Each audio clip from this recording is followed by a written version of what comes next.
আসসালামু আলাইকুম। আমি ফাহমিদা বেগম, সহকারী শিক্ষক, হালিমুন্নেসা চৌধুরানী মেমোরিয়াল বালিকা উচ্চ বিদ্যালয়। সুপ্রিয় শিক্ষার্থীবৃন্দ, হালিমুন্নেসা স্বপ্নের অনলাইন স্কুলের পক্ষ থেকে জানাচ্ছি তোমাদের সুস্বাগত। আশা করছি আল্লাহর রহমতে তোমরা ভালো আছো, সুস্থ আছো। আমি আলহামদুলিল্লাহ ভালো আছি। তো আশা করব তোমরা অনলাইন ক্লাসের মাধ্যমে তোমাদের লেখাপড়া চালিয়ে যাচ্ছ এবং চালিয়ে যাবে। আজকে আমি ক্লাস 7, বিষয় হচ্ছে বাংলাদেশ ও বিশ্ব পরিচয়, চতুর্থ অধ্যায় বাংলাদেশের অর্থনীতি, এই পাঠ নিয়ে তোমাদের সাথে আলোচনা করব। বাংলাদেশ একটি কৃষি প্রধান দেশ। এদেশের অধিকাংশ মানুষ গ্রামাঞ্চলে বসবাস করে। তাদের জীবিকার প্রধান উৎস হচ্ছে কৃষিকাজ। একটি আধুনিক রাষ্ট্রে কৃষি, শিল্প, ব্যবসা বাণিজ্য কোনো খাতের গুরুত্ব অন্য কোনো খাত থেকে কম নয়। একটি দেশের উন্নতির জন্য সে দেশে জাতীয় অর্থনীতিকে সচল এবং গতিশীল করে তুলতে হয়। তাই দেশের উন্নতির জন্য কৃষি, শিল্প, ব্যবসা বাণিজ্য সকল ক্ষেত্রে কাজ করে যেতে হয়। তাছাড়া বর্তমানে এই প্রতিযোগিতাপূর্ণ বিশ্বে এর কিন্তু কোনো বিকল্প নেই। তো আজকে এই পাঠ আলোচনা শেষে তোমরা জানতে পারবে, আমি তোমাদেরকে বলছি, এই পাঠ আলোচনার পরে তোমরা জানতে পারবে অর্থনৈতিক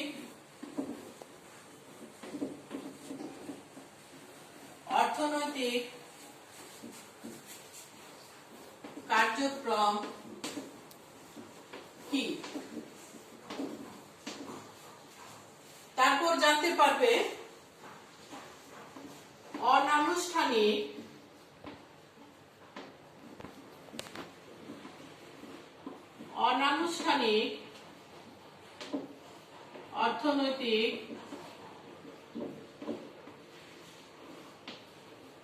অর্থনৈতিক কার্যক্রম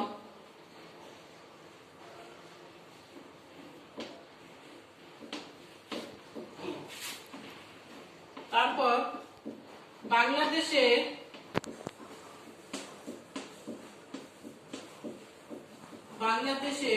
গ্রামাঞ্চলে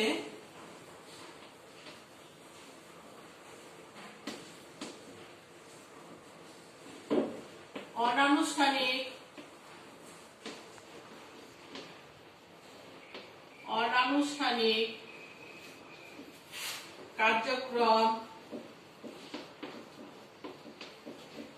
ও শহরাঞ্চলে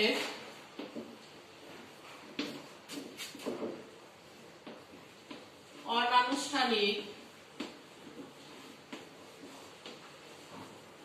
কার্যক্রম সম্পর্কে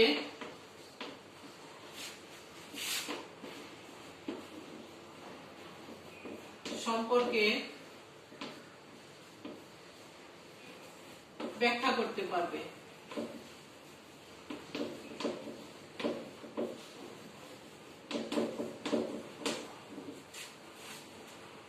তাহলে আমরা প্রথমে জানি অর্থনৈতিক কার্যক্রম কি। অর্থনৈতিক মূল্য রয়েছে এমন যে সকল কাজ, সেবা বা বিনিময়কে অর্থনৈতিক কার্যক্রম বলে। মানে অর্থনৈতিক মূল্য রয়েছে এমন সব ধরনের কাজ, সেবা, বিনিময়কে অর্থনৈতিক কার্যক্রম বলে। যে কোনো দেশে অর্থনৈতিক কার্যক্রমকে দুই ভাগে ভাগ করা যায়। একটি হচ্ছে অনানুষ্ঠানিক অর্থনৈতিক কার্যক্রম, আরেকটি হচ্ছে আনুষ্ঠানিক অর্থনৈতিক কার্যক্রম। তাহলে আমরা দেখছি যে অর্থনৈতিক কার্যক্রমকে দুটি ভাগে ভাগ করা যায়। একটি হচ্ছে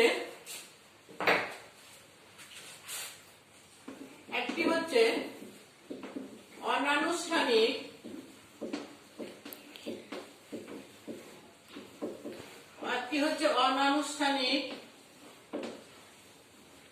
অর্থনৈতিক কার্যক্রম,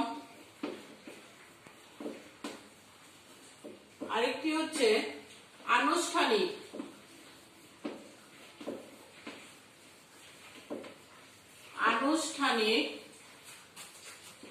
কার্যক্রম।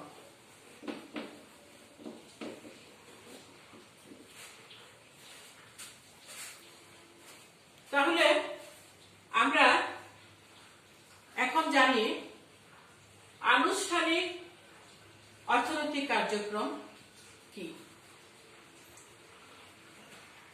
আমরা দেখতে পাচ্ছি যে আনুষ্ঠানিক কার্যক্রম হচ্ছে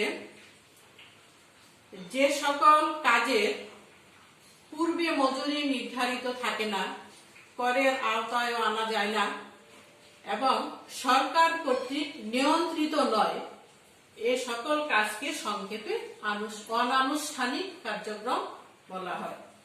আমি আবারও বলছি, যে সকল কাজের পূর্বে মজুরি নির্ধারিত থাকে না, করের আওতায় আনা যায় না এবং সরকার কর্তৃক নিয়ন্ত্রিত নয়, সে সকল কাজকে অনানুষ্ঠানিক অর্থনৈতিক কার্যক্রম বলা হয়।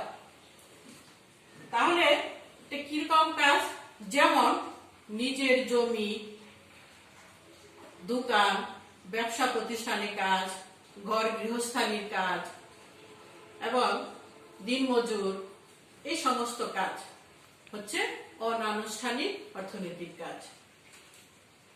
বিশ্বের উন্নয়নশীল বা অনুন্নত দেশের বেশিরভাগ ক্ষেত্রেই অর্থনীতিতে দেখা যায় যে অনানুষ্ঠানিক কার্যগুলির গুরুত্ব অনেক বেশি। তাহলে আমরা জানলাম অনানুষ্ঠানিক কার্যক্রম কি। এখন আমরা জানব গ্রামাঞ্চলে, বাংলাদেশের গ্রামাঞ্চলে অনানুষ্ঠানিক কার্যক্রম কি। বিশ্বের যে কোনো উন্নয়নশীল দেশের মতো বাংলাদেশের অর্থনীতিতেও অনানুষ্ঠানিক কার্যাবলীর গুরুত্ব অনেক রয়েছে। যেরকম ধরো, আমাদের দেশে একজন চাষি সে তার পরিবারের সদস্যদের নিয়ে সকাল থেকে সন্ধ্যা পর্যন্ত সে জমিতে কাজ করে পরিশ্রম করে। নিজের জমিতে কাজ করার জন্য সে কিন্তু কোনো মজুরি পান না বা মজুরি নেন না। এতে কিন্তু শুধু তার পরিবারের নয়, এতে করে সমাজ ও রাষ্ট্রেরও উপকার হচ্ছে। সমাজ এবং রাষ্ট্র তাদের কাছ থেকে উপকৃত হচ্ছে এবং এভাবে আমাদের দেশের কৃষকরা বাংলাদেশের এই জাতীয় অর্থনীতিতে কিন্তু গুরুত্বপূর্ণ ভূমিকা পালন করে আসছে। তাহলে আমরা এখন জানলাম যে গ্রামাঞ্চলে অনানুষ্ঠানিক অর্থনৈতিক কার্যাবলীটা কি। তাছাড়া গ্রামে তারা দেখা যায় যে আমাদের দেশে মোট খাদ্য চাহিদার একটা বৃহৎ অংশ কিন্তু তারা উৎপাদন করছে। এভাবেই কিন্তু তারা খুবই গুরুত্বপূর্ণ ভূমিকা পালন করছে আমাদের জাতীয় অর্থনীতিতে। তাছাড়া কামার কুমারের কাজ, নিজস্ব কুটির শিল্প, গ্রামীণ কুটির শিল্প, ছোটখাটো দোকান, ব্যবসা বাণিজ্য, এই সমস্ত কাজও গ্রামাঞ্চলে অনানুষ্ঠানিক কার্যাবলীর অন্তর্ভুক্ত এবং এভাবেই অনানুষ্ঠানিক কার্যাবলীটা আমাদের দেশের জাতীয় অর্থনীতিতে একটি গুরুত্বপূর্ণ ভূমিকা পালন করছে। তাহলে আমরা এতক্ষণ জানলাম গ্রামাঞ্চলের অনানুষ্ঠানিক অর্থনৈতিক কার্যাবলী। আমরা এখন জানব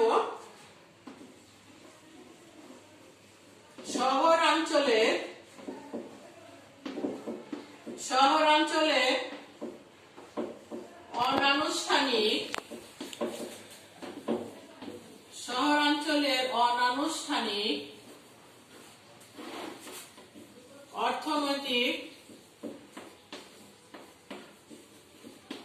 অর্থনৈতিক কার্যক্রম সম্পর্কে।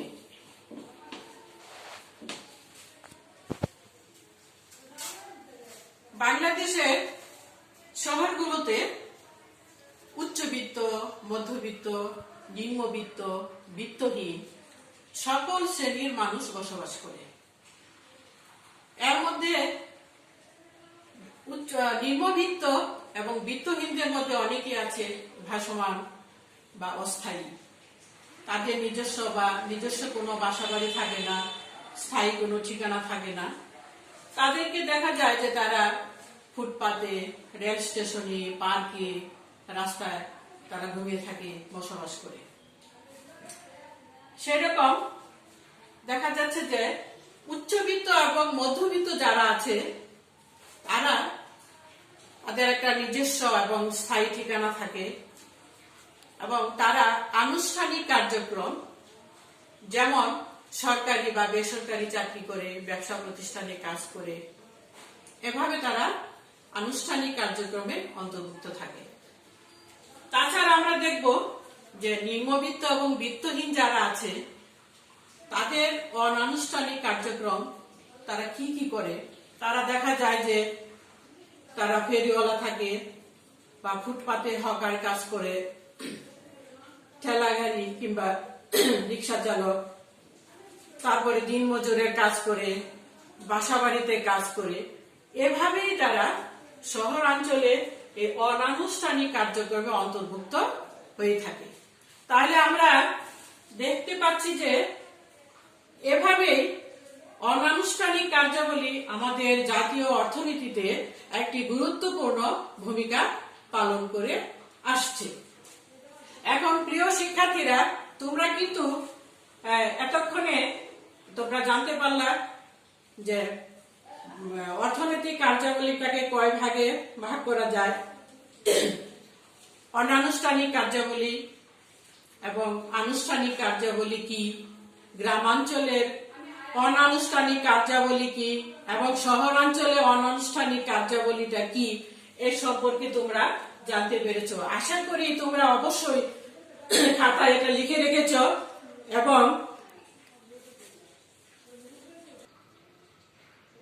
প্রিয় শিক্ষার্থীরা, তোমরা এই পাঠের মাধ্যমে তোমরা জানতে পারবে অর্থনৈতিক কার্যক্রম কি, অনানুষ্ঠানিক কার্যক্রম কি, শহরের অনানুষ্ঠানিক কার্যক্রম কি, আনুষ্ঠানিক কার্যক্রম কি। এগুলো তোমাকে ছোট ছোট প্রশ্ন থাকবে, জ্ঞানমূলক প্রশ্ন থাকবে। এখন আমরা এতক্ষণ এটা জানলাম, এখন আমরা দেখি যে বাংলাদেশের অর্থনীতিতে এই অনানুষ্ঠানিক কার্যক্রমের কি কি ভূমিকা রয়েছে।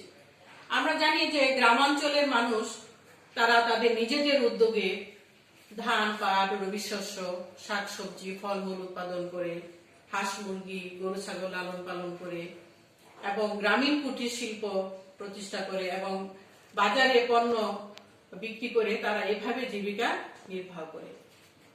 শুধু তাই নয়, এভাবেই কিন্তু তারা আমাদের জাতীয় অর্থনীতিতে খুব গুরুত্বপূর্ণ অবদান তারা রাখছে। এরকম শহরাঞ্চলে স্বল্প বা মাঝারি আয়ে, এমনকি উচ্চবিত্ত যারা আছে তারাও কিন্তু বিভিন্নভাবে তাদের কার্যক্রমের মাধ্যমে, অনানুষ্ঠানিক কার্যক্রমের মাধ্যমে তারা ভূমিকা রাখছে। তাহলে আমরা দেখছি যে আমাদের জাতীয় অর্থনীতিতে এই অনানুষ্ঠানিক কার্যক্রম, অর্থনৈতিক কার্যক্রমের ভূমিকা কিন্তু অনেক। তাছাড়া দেখা যাচ্ছে যে বর্তমানে আনুষ্ঠানিক, সরকারি বা বেসরকারি ভাবে আনুষ্ঠানিক কাজের প্রতি গুরুত্ব দেওয়া হয়েছে, জোরদার করা হয়েছে, কিন্তু এর পরেও কিন্তু প্রথাগতভাবেই আগে থেকেই সে অনানুষ্ঠানিক কার্যক্রমের গুরুত্ব কিন্তু আমাদের মতো এই উন্নয়নশীল দেশে খুবই গুরুত্বপূর্ণ। তাহলে শিক্ষার্থীরা, আমি আশা করব তোমরা এই পাঠটুকু ভালোভাবে মনোযোগ দিয়ে বাড়িতে পড়বে। আমি আজকে তোমাদেরকে একটা বাড়ির কাজ দেব, তোমরা বাড়ির কাজটি খাতায় লিখে রাখো এবং তোমরা পরবর্তী ক্লাসে আমি কিন্তু সেই বাড়ির কাজটি নিয়ে আলোচনা করব। তোমরা বাড়ির কাজটা লেখো।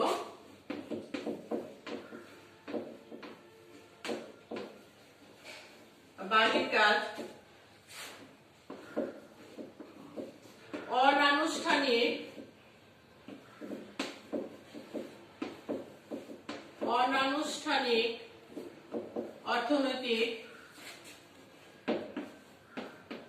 অনানুষ্ঠানিক অর্থনৈতিক কার্যক্রম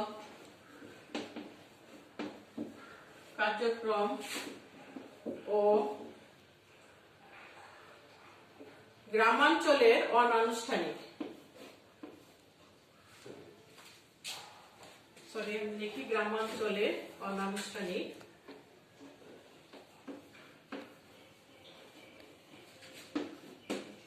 গ্রামাঞ্চলের অনানুষ্ঠানিক অর্থনৈতিক কার্যক্রম ও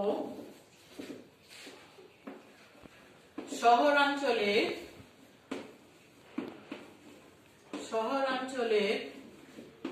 অর্থনৈতিক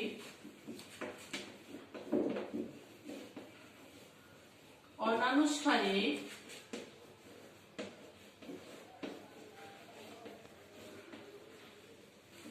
কার্যক্রমের মধ্যে পার্থক্য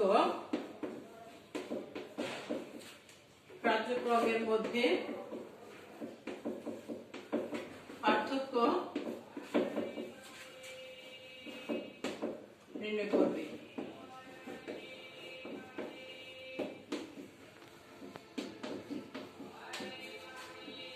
এটা হচ্ছে বাড়ির কাজ। তোমরা গ্রামাঞ্চলের অনানুষ্ঠানিক কার্যক্রম এবং শহরাঞ্চলের অনানুষ্ঠানিক কার্যক্রমের মধ্যে যে একটা পার্থক্য আছে সেটা তোমরা তৈরি করবে। প্রিয় শিক্ষার্থীরা, আশা করব তোমরা বাড়িতে এটা আবার পড়াশোনা করে আবার পড়বে, মনোযোগ দিয়ে পড়বে এবং প্রতিটা ক্লাস তোমরা মনোযোগ দিয়ে দেখবে। তাহলে আমাদের এই অনলাইন ক্লাস করা সার্থক হবে। তোমরা যদি সেটা অনলাইন ক্লাসটা ফলো করো এবং সেভাবে পড়াশোনা করো তাহলে আমাদের ক্লাস করাটা সার্থক হবে। তো আশা করছি শিক্ষার্থীরা পরবর্তীতে আবার তোমাদের সাথে দেখা হবে ক্লাসে, অনলাইন ক্লাসে। তো তোমরা এই করোনা কালে বা প্রাকৃতিক দুর্যোগে অবশ্যই তোমরা ভালো থাকবে, স্বাস্থ্যবিধি মেনে চলবে। আল্লাহ পাকের কাছে দোয়া করি যেন আমরা খুব তাড়াতাড়ি তোমাদের সাথে দেখা হয়, সরাসরি ক্লাস করতে পারি, সে আবার সেগের মতো আমরা স্বাভাবিকভাবে জীবনযাপন করতে পারি, সেটা আশা করব। তো প্রিয় শিক্ষার্থীরা ভালো থাকবে, পরবর্তী ক্লাসে দেখা হবে। ধন্যবাদ। আসসালামু আলাইকুম।